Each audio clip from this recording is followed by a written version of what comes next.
Le grand problème qui est derrière ça, c'est qu'à sauver chaque homme, on est peut-être en train de préparer la mort de l'espèce humaine.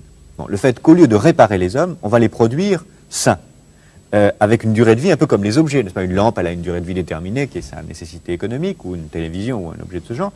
Au lieu de réparer l'homme, on va le produire sain. Or, il est évident que dans la mesure où l'homme devient une production de l'homme, il devient comme tous les objets. Il est produit, il a une durée de vie, il est façonné par l'homme. Or, il me semble, d'un point de vue philosophique général, qu'un homme produit par l'homme n'est plus un homme. Oui, exactement. Il est une machine, puisqu'il est façonné. Donc, c'est ça où le glissement est fascinant. Progrès par progrès, pour sauver chaque homme, on prépare les conditions d'un homme qui est produit par l'homme qui n'est plus un homme. Que devient la liberté dans tout cela? C'est un problème important, la liberté humaine. Vous avez dit l'homme fabriqué par l'homme n'est plus l'homme. Alors, que devient la liberté dans un système de soins accaparant comme celui-là? Le concept même de liberté va devenir de plus en plus perverti. Et c'est ça qui est fascinant dans cette évolution, et c'est peut-être pour ça qu'elle est le plus terrible. C'est qu'elle va récupérer tous les concepts, y compris celui de liberté. Je dirais même y compris les idées d'Illich dont vous parliez tout à l'heure. Parce que qu'est-ce que c'est cette société de machines qui nous apprend à nous surveiller nous-mêmes? C'est une société qui dit, soyez libres, débarrassez-vous du médecin, soignez-vous vous-même, sortez de l'hôpital, ce que dit Illich. Et autrement dit, elle va, sous prétexte de liberté, sous prétexte d'autonomie, créer les conditions de l'aliénation la plus formidable, qui est en quelque sorte l'aliénation par soi-même, volontaire, à une norme imposée de l'extérieur. On nous dira, il ne faut pas fumer, pas conduire, pas boire, mais aussi pas avoir tel gène dans sa structure héréditaire. Si vous l'avez, vous êtes extérieur à la norme, faites tout ce que vous pouvez pour vous en débarrasser. Et autrement dit, on fera que ce qui est la forme absolue de la dictature, que chacun d'entre nous ait librement, entre guillemets, envie d'être conforme à la norme. Que chacun d'entre nous ait librement, entre guillemets, envie de se comporter comme un esclave. Et ce qui est la forme absolue de la dictature, puisqu'on fera que chacun d'entre nous aura envie d'imiter un modèle, une copie, une sorte d'idéal standardisé qu'on nous imposera de l'extérieur. Et ce qui est fascinant, c'est que c'est à travers la médecine, à travers le bien et le mal, à travers le rapport à la mort, que cette nouvelle forme de société totalitaire est en train de s'installer.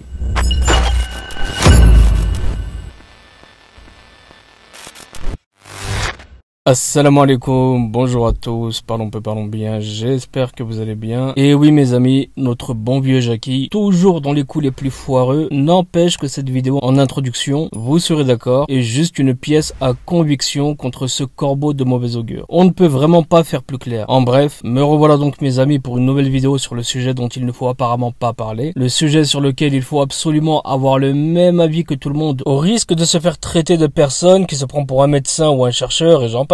Et vu les réactions suscitées par le dernier volet, le nombre de messages pas très gentils que je me suis ramassé, je me suis dit que j'allais en refaire une seconde, histoire de vous faire un bisou à vous qui voudrez qu'on pense tous de manière uniforme tels des manches de pelle.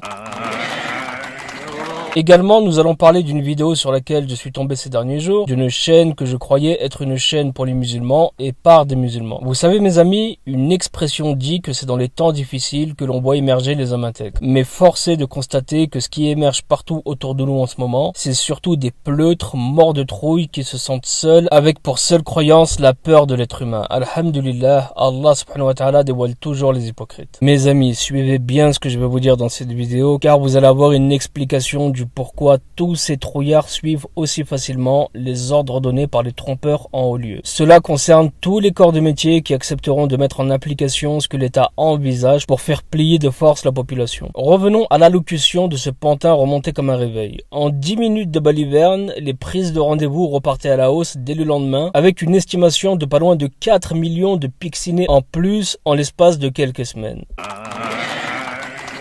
Alors oui, quand je dirais picciné, vous comprendrez que je parle de ce venin en fiole. Mais c'était juste inespéré pour eux qui voyaient les centres de piccination se vider. Mais maintenant, parlons des causes réelles de ce que nous vivons actuellement. Parlons de la raison pour laquelle les infirmiers, les médecins et autres praticiens, dont nous allons reparler par la suite, ont dans leur grande majorité consenti à aider le gouvernement à inoculer du poison dans le corps de patients, bien souvent ignorants de ce qui les attendait. Et s'il vous plaît, ne commencez pas avec vos « Ouais mais Kamel, là, moi j'ai rien fait. Je parle en général, cessez un peu de vous sentir visé à chaque fois, car on a l'impression que vous en avez gros sur les épaules, alors qu'on ne vous a même pas cité par vos noms. Si vous n'avez rien fait, pourquoi vous sentir obligé de réagir et de vous défendre? Calmez-vous, non? Vous ne pouvez pas nier que c'est le corps médical qui a consenti, et qui consent d'ailleurs encore à l'heure même où je vous parle, à injecter ce poison. Alors oui, ce n'est pas tout le monde, mais remettons quand même l'église au centre du village. En bref, avant même que nous allions plus loin, j'aimerais revenir sur cette fameuse expérience de Milgram dont je vous parlais dans la dernière vidéo, car si vous voulez vraiment comprendre le comportement de la majorité autour de vous qui résonne peu voire plus du tout, eh bien vous devez comprendre ce qui va suivre. Si vous voulez comprendre ce qui a permis à l'État par ce magistral coup de bluff d'obtenir des millions de pixinés sans trop saouler la cheville, alors il faut s'intéresser à l'expérience de Milgram, qui est une expérience de psychologie publiée en 1963 et qui visait à étudier le degré d'obéissance d'un habitant lambda des États-Unis devant une autorité qu'il juge légitime, ce qui a permis d'analyser le processus de soumission à l'autorité. Cette expérience a été réalisée par un psychologue américain du nom de Stanley Milgram, et je vous invite d'ailleurs à vous procurer ce livre qui vous donnera beaucoup plus de détails que je vous en donnerai dans cette vidéo, car je n'aurai malheureusement pas la possibilité de faire trop long. Ce que voulait déterminer Milgram par cette expérience, c'est le niveau jusqu'auquel la soumission à l'autorité primerait sur la conscience et l'éthique personnelle chez l'individu. Et vous allez voir, tout va s'éclaircir pour vous. Pour conduire cette expérience, Milgram a fait appel à des sujets volontaires. Une annonce était publiée dans un journal local pour recruter des sujets pour une prétendue expérience sur l'apprentissage. Cette participation demandait 1 heure de temps à chaque sujet et était rémunérée $4,50 pour les frais de déplacement, ce qui à cette époque était une belle somme quand on sait que le revenu moyen était de $100. L'expérience était présentée comme une étude scientifique sur l'efficacité de la punition sur la mémorisation. Les participants étaient des hommes et des femmes de 20 à 50 ans issus de tous les milieux et avec différents niveaux d'éducation. Cette expérience mettait en jeu 3 personnages. Le premier était l'élève qui devait effectuer des exercices de mémoire et en cas d'erreur, ce dernier recevait une décharge électrique. Le second était un enseignant qui avait pour rôle de dicter les mots à l'élève et de vérifier ses réponses. En cas d'erreur, il envoyait une décharge électrique destinée à faire souffrir l'élève. Le troisième intervenant était appelé l'expérimentateur. C'est lui qui représentait l'autorité officielle. Il était vêtu d'une blouse grise de technicien et paraissait très sûr de lui. Mais en réalité, l'expérimentateur et l'élève étaient 2 comédiens. Le seul sujet de l'expérience était en fait l'enseignant, celui qui était chargé de punir l'élève en cas de faute. Suivez bien. L'animateur accueillait les sujets et leur décrivait les conditions de l'expérience portant donc prétendument sur la mémoire. L'enseignant était informé qu'un tirage au sort avec l'autre participant leur attribuerait le rôle d'élève ou d'enseignant. Avant même de faire le tirage au sort, une décharge de 45 volts était administrée à chaque participant pour qu'il sache quelle souffrance pouvait recevoir l'élève. Cela permettait également de donner plus de véracité à l'expérience. Une fois que le cobaye avait accepté le protocole, un tirage au sort truqué était effectué qui le désignait automatiquement comme enseignant. L'élève était alors placé dans une pièce distincte, séparée par une fine cloison et attaché par une chaise qui en apparence était électrique. L'enseignant, donc le cobaye, était lui placé devant un pupitre muni d'une rangée de manettes et recevait la mission de faire mémoriser à l'élève les listes de mots. À chaque erreur, l'enseignant devait déclencher une manette qui, croyait-il, envoyait un choc électrique de tension croissante à l'élève. À chaque décharge, l'intensité augmentait de 15 volts. L'enseignant était prié d'annoncer à haute voix la tension correspondante avant de l'appliquer. Bien sûr, la décharge électrique était fictive et les réactions au choc étaient simulées par l'élève pour simuler la souffrance reçue. Et la consigne était la suivante. À 75 volts, l'élève devait gémir. À 120, il devait se plaindre à l'expérimentateur de sa souffrance. À 135, il devait hurler. À 150, il devait supplier d'être libéré. À 300 volts, il devait annoncer qu'il ne répondrait plus et l'expérimentateur devait alors indiquer qu'une absence de réponse devait être considérée comme une erreur. Au stade de 150 volts, la majorité des enseignants cobayes manifestaient des doutes et interrogeaient l'expérimentateur à leur côté. Ce dernier était chargé de les rassurer en leur affirmant qu'il ne serait pas tenu pour responsable des conséquences. Et si un sujet hésitait, l'expérimentateur avait pour consigne de lui demander d'agir. Si un sujet exprimait le désir d'arrêter l'expérience, l'expérimentateur lui adressait dans l'ordre ses réponses. La première, c'est « Veuillez continuer s'il vous plaît ». La seconde, « L'expérience exige que vous continuez ». La troisième, « Il est absolument indispensable que vous continuez ». Et la quatrième, « Vous n'avez pas le choix, vous devez continuer ». Si après ces 4 interventions, le sujet souhaitait s'arrêter, alors l'expérience était interrompue. Sinon, l'expérience se poursuivait jusqu'à ce que le sujet administre 3 décharges maximales de 450 volts à l'aide de manettes qui étaient intitulées XXX, situées après celles faisant mention de attention, choc dangereux. Avant l'expérience, des médecins psychiatres estimaient que seulement un sujet sur 1000 enverrait la décharge de 450 volts, ce qui représente à peine 0,1%. Ils estimaient également que la moyenne des chocs maximum que recevrait l'élève serait de 150 volts. Mais alors que l'expérience débutait à peine, avec 40 sujets, ils s'aperçurent que plus de 60% d'entre eux, soit 25 sur 40, menèrent l'expérience à terme en infligeant à 3 reprises les prétendus électrochocs de 450 volts. Tous les cobayes infligèrent au moins une décharge de 135 volts, et aucun d'entre eux n'a refusé de participer à l'expérience. Toutefois, chaque participant enseignant s'était à un moment ou à un autre interrompu pour questionner l'expérimentateur. Beaucoup d'entre eux présentaient des signes patents de nervosité extrême et de réticence lors des derniers stades sous forme de protestation verbale ou encore de rire nerveux. Mais la plupart des sujets continuaient à octroyer des décharges. Milgram a qualifié les résultats d'inattendus et inquiétants. Il ajoutera ce qui suit. Je ne considère pas l'obéissance comme un mal car elle est un comportement inhérent à la vie en société. Néanmoins, je considère qu'elle devient dangereuse quand les individus obéissent aveuglément. C'est-à-dire que le degré d'obéissance est tel que le poids de l'autorité prime sur la conscience personnelle. J'espère que les soignants écouteront cette vidéo, vraiment. Or, dans son expérience, le niveau de soumission à l'autorité était tel que la majorité des sujets ont obéi au point d'envoyer une décharge électrique mortelle à l'élève. Pour Milgram, cela peut s'expliquer par le fait que les sujets se déresponsabilisaient de l'acte sous couvert de l'autorité. Dans le cadre de l'expérience, l'expérimentateur représentait l'autorité compétente du fait qu'il était présenté comme le responsable de l'expérience. Les sujets pouvaient penser qu'il savait ce qu'il faisait car il était le garant du bon déroulement de l'étude. Ainsi, il pouvait avoir tendance à obéir en toute confiance. Ceci dit, Milgram soutient que lorsqu'un individu se conforme à une quelconque autorité, il est tout de même conscient de réaliser les désirs de l'autorité en question. Autrement dit, en obéissant à un ordre, on est conscient de réaliser la volonté de l'émetteur de cet ordre. Maintenant, mes amis, regardez-y de plus près et vous comprendrez l'attitude de ceux qui continuent à jouer le jeu du bourreau. Lorsqu'il y a un conflit entre les ordres reçus et l'éthique personnelle, le niveau de nervosité augmente. Lorsque la tension devient insoutenable, nous désobéissons purement et simplement. Par l'expérience de Milgram, l'état de nervosité des sujets était la manifestation du conflit entre leur conscience personnelle et les ordres du responsable. Milgram a jugé les résultats inquiétants car la soumission à l'autorité est si forte que les sujets ont continué à obéir jusqu'à administrer des décharges potentiellement dangereuses voire mortelles. Quand vous comprenez ça, alors vous comprenez pourquoi tant de personnes se jettent à leur perte. Nous avons d'un côté ceux qui acceptent par peur de l'autorité de se faire picsiner alors que rien ne les oblige, et d'un autre côté nous avons ceux qui s'efforcent de convaincre les derniers réfractaires leur disant que tout ceci est bon pour eux. Qui aurait cru il y a 10 ans qu'on aurait besoin d'une licence qu'on appelle aujourd'hui QR code pour participer à la société? Mais le pire c'est que tout le monde va s'y plier et en l'acceptant on ouvre la boîte de Pandore les amis. Et on sait qu'en politique tout ce qui est acquis ils ne reviennent pas dessus à moins d'une révolution. Aujourd'hui on a le variant Delta, demain on aura le variant Alpha et ensuite le Roméo, Alpha Roméo. Non c'est pourri je sors. Mais plus sérieusement, tout le monde s'affole aujourd'hui alors qu'on nous empoisonne silencieusement depuis des lustres. On est empoisonné par l'aluminium qui se trouve dans les déodorants et autres produits d'hygiène hautement cancérigènes de par leur composition. Vous devez aussi connaître les bienfaits du soja pour notre santé, là aussi miam miam. Sans parler des édulcorants artificiels, le fluor dans l'eau dite potable, les graisses saturées et j'en passe. Depuis quand ces corbeaux à qui vous faites aveuglément confiance veulent votre bien, s'il vous plaît?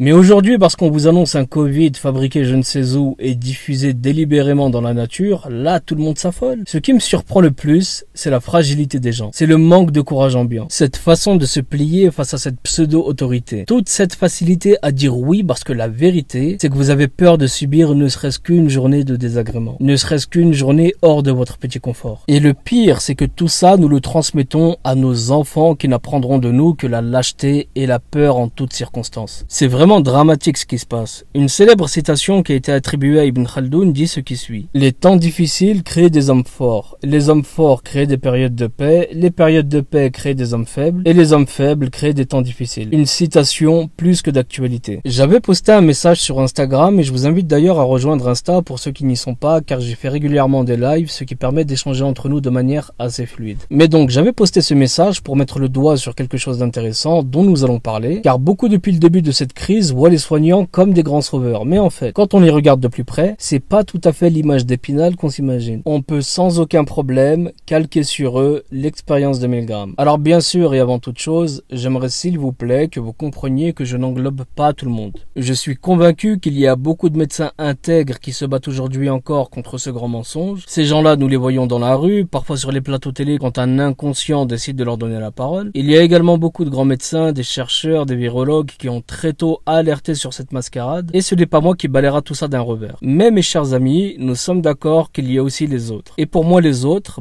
écoutez, mais me bassinez pas avec vos « Ouais mais Kamel, moi je raconte des comptines aux malades, je suis très gentil ». Vous là, vous êtes les plus grands hypocrites jamais vus. Si vous vous retrouvez dans une situation plus que délicate aujourd'hui, c'est que depuis trop longtemps, vous avez abusé du rôle de l'enseignant dont nous avons parlé juste avant. Le fameux enseignant qui a obéi aux ordres et qui sans état d'âme a envoyé des décharges électriques dans les veines des patients. Vous avez décidé de consentir par votre silence car tant que ça ne vous touchait pas, eh bien ce n'était pas si dramatique. Mais maintenant que le bâton vous est revenu dans les chicots avec cette même pixination que vous avez inoculée sans vous questionner à des patients X et Y, eh bien là bizarrement plus d'accord, vous ne voulez plus jouer. Maintenant que vous risquez le chômage, vous commencez à vous réveiller, c'est ça? Alors je sais que ça ne va pas plaire et que je vais pas me faire que des amis, mais vous me connaissez, je viens pas faire ce que tout le monde fait, à savoir du politiquement correct qui consiste à taper de la lèche et jouer du violon pour faire pleurer dans les chaumières. Ça, c'est pas mon registre. Vouloir gonfler le capital sympathie, c'est accepter la médiocrité et ça, non merci. Ici, je parle au nom de tous ceux qui bouillonnent de l'intérieur et qui n'ont pas la chance que j'ai d'avoir cette petite tribune pour faire passer certains messages. Alors je sais quel argument vous allez utiliser pour faire passer la pilule. Ouais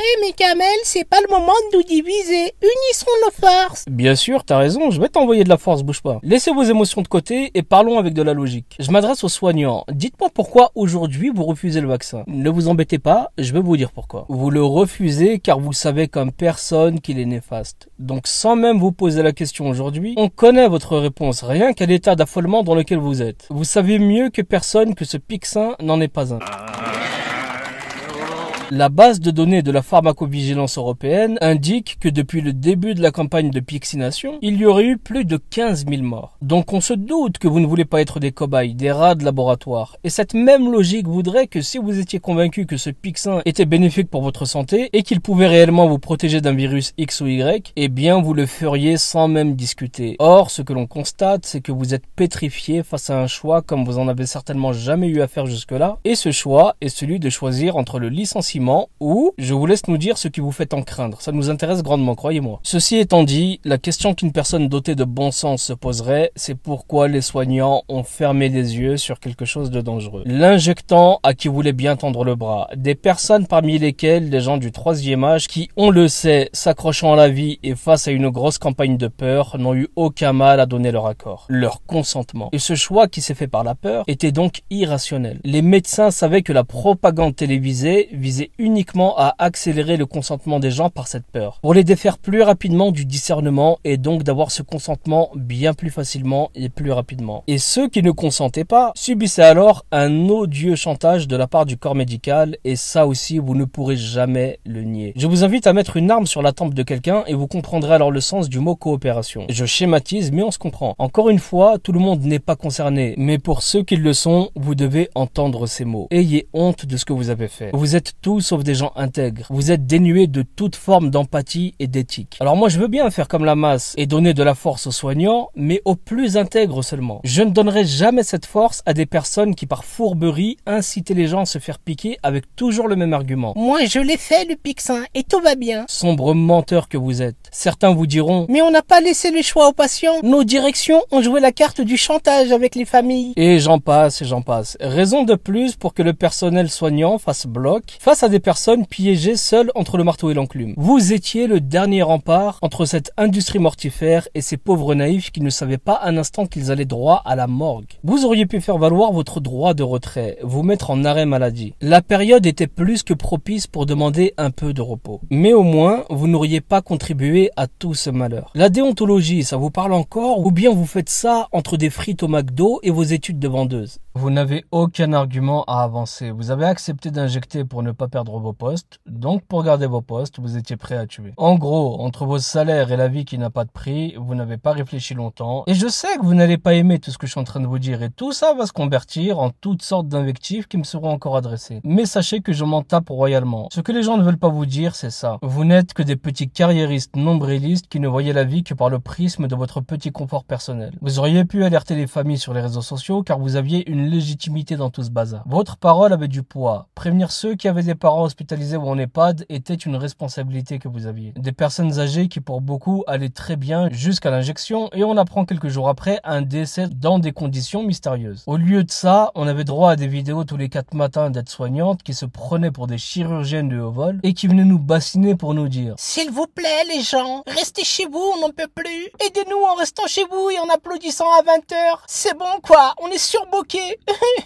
T'es sérieuse toi? La meuf dans son service, elle passe la serpillière, elle fait les toilettes des résidents, mais elle se prend pour Dr House. Ah, va dormir toi, parle-nous plutôt de tes collègues les sanguinaires qui, quand les patients étaient en détresse respiratoire, leur donnaient du Rivotril pour les achever plus rapidement. Et arrête un peu avec tes larmes de crocodile. Personne ne vous a mis le couteau sous la gorge pour participer à cette industrie de mort. Des métiers, il en existe par centaines, les formations sont rémunérées. Vous pouviez tous partir en rupture conventionnelle pour ne pas vous mettre en situation difficile sur le plan financier. Mais vous avez décidé de jouer avec leurs cartes, alors assumez un peu et arrêtez de fuir et de vous planquer en rejetant la faute sur pas de chance. Prenez un peu vos responsabilités. Que vous le vouliez ou non, vous êtes partie prenante de tout ce cirque. Point barre. Quand il s'agissait de la vie des autres, ça ne vous dérangeait pas. Mais aujourd'hui qu'on vous menace de cette même picouse, eh bien vous démissionnez en file indienne. Quelle hypocrisie. Mais bref, nous allons changer de registre, mais pas de sujet. Et nous allons parler d'une vidéo sur laquelle je suis tombé il y a quelques jours, alors que je cherchais l'avis de nos chers imams sur la question qui divise actuellement. Nos imams qui sont, je vous le rappelle, et de par leur popularité, les têtes de gondole de la communauté musulmane en France. Il n'y a rien qui leur échappe. Aucun fait d'actualité qui fait le buzz ne passe à travers leur filet. Ils en adaptent même les codes aujourd'hui et deviennent pires que les boutonneux avec leurs vidéos à titre racoleur. Ça, à la limite, passons, c'est pas grave. Mais quelle fut mon immense stupéfaction quand j'ai vu que pour la fitna qui sévit actuellement et qui divise au plus profond les gens jusqu'au sein même de leur famille, eh bien ils n'ont même pas dit un seul mot. Les mecs ne mouftent pas. Pas de son, pas d'image. Vous êtes pas sérieux les gars. La seule chose que j'ai trouvée, c'est une vidéo sur la chaîne Jannah TV dont nous allons parler, car les inepties, en veux-tu en voilà. J'ai vraiment de plus en plus cette impression que ces gens touchent une dîme pour ce travail de désorientation. Autrement, ce n'est pas possible. Et tout ceci est juste très dangereux et inadmissible. Je ne sais pas quel est le réel but de cette personne ayant posté cette vidéo, mais tout part d'un titre racoleur sur une vidéo de 11 minutes que je ne vous conseille pas d'aller écouter. Je vais vous résumer le discours de cette personne qui, en gros, a passé 11 minutes à dire aux musulmans d'arrêter de réfléchir par eux-mêmes, que ceux qui tentent de raisonner en ces temps de troubles ne sont au final que des incompétents et de grands spéculateurs. Une énormité que j'ai également entendue, c'est qu'il fallait se taire et se picsiner car les savants auraient eux-mêmes tendu le bras. Alors en gros, toi, si ton savant se jette d'un pont, tu vas le suivre, c'est ça? Les savants dont tu puises ta science sont-ils Dieu lui-même? Ou encore le prophète alayhi salatu salam? J'oublie certainement d'autres inepties dans son discours, mais grosso modo, ça résume les 11 minutes de cette vidéo que nous allons prendre le temps de déconstruire et vous allez voir que ça ne va pas être compliqué vu le niveau. Pour commencer, à 1 minute 45, tu dis que les savants eux-mêmes, quand ils ont des questions contemporaines, quand ils ont des questions qui touchent à la finance, qui touchent à la médecine, en gros à la technicité, eh bien qu'ils se prononcent jamais sans avoir consulté des experts. Tu dis ensuite que ces savants connaissent l'islam mieux que tout le monde et que nous devons nous plier à l'avis définitif des savants qui eux-mêmes préalablement vont collecter les avis des experts en la matière. Moi, je vais te poser une seule question. Bien que je ne sois pas un idolâtre, mais que devient cet avis quand les plus grands experts en virologie, reconnus mondialement, disent eux-mêmes que ce pixin n'est pas recommandable? Chose dont tu as connaissance, pourtant vu que, machallah, sur votre chaîne, vous semblez être hyper bien informé sur l'actualité dans sa grande diversité. Et j'ai bien parlé d'experts mondialement reconnus. Je te parle pas de Ronald McDonald. Et c'est toi-même qui as dit qu'il fallait se référer à ceux qui maîtrisent le sujet. Donc affirme-toi. Donne le fond de ta pensée plutôt que faire celui qui a les miches entre deux chaises. Que devient cet avis quand on sait que les experts et médecins ont des liens d'intérêt à peine voilés avec l'industrie pharmaceutique? surtout, ça, tu le sais mieux que personne. Comment les savants peuvent-ils se prononcer avec certitude sans avoir la certitude eux-mêmes que les personnes consultées sont intègres et non corrompues? Le prophète alayhi salatu wassalam a dit ce qui suit. Ce que je crains le plus pour ma communauté, ce sont les imams qui égarent. Et c'est rapporté par Bukhari dans son Sahih. Et Cheikh Mohammed ibn Uthaymin a expliqué que dans ce hadith, il est fait référence à ceux qui ont été la cause de la division de la communauté, parmi lesquels les imams, les dirigeants corrompus, ainsi que les savants égarés prétendant que la législation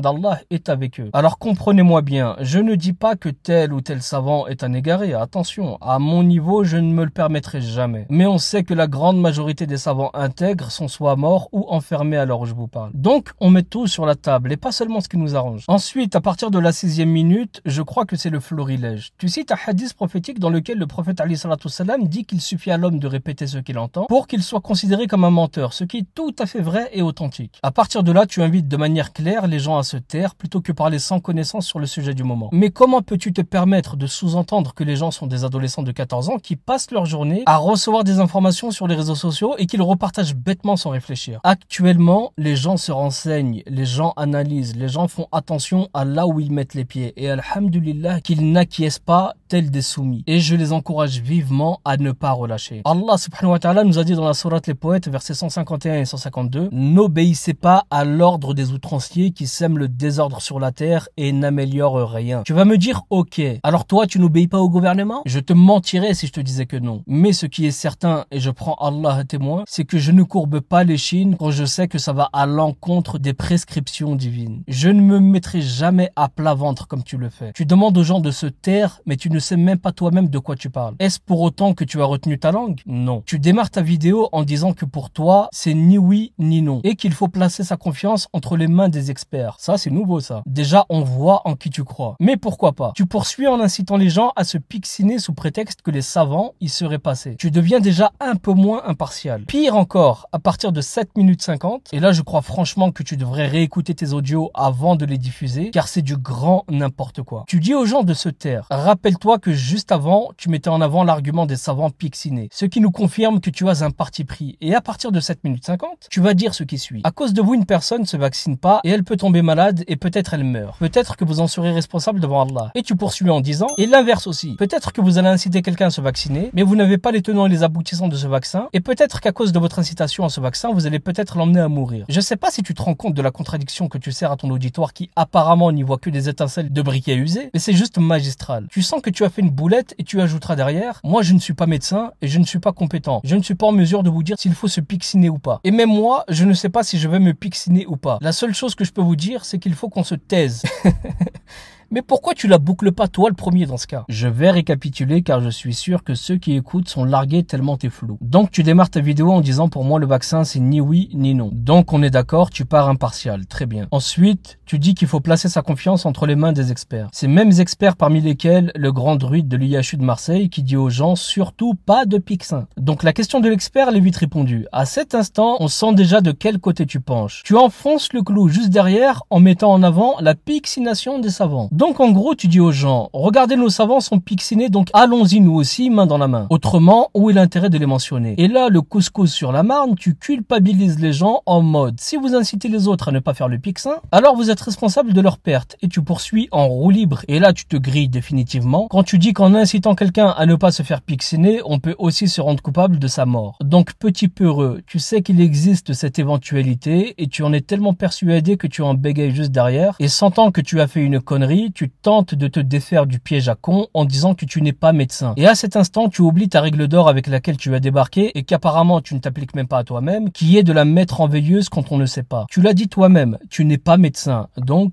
chut. Tu dis ensuite aux gens de ne pas alimenter le feu de la fitna alors que tu es en plein chantier. La bétonnière, elle tourne plein pot, t'as le Marcel en feu et sache qu'il n'y a pas plus trouble que ta vidéo. À 8 minutes 50, tu finiras en disant que tu n'as aucune réponse à donner aux gens, mais en t'adressant au public, tu vas dire ce qui va définitivement signer tes intentions car tu diras que si vous vous êtes fait vacciner, alhamdoulilah.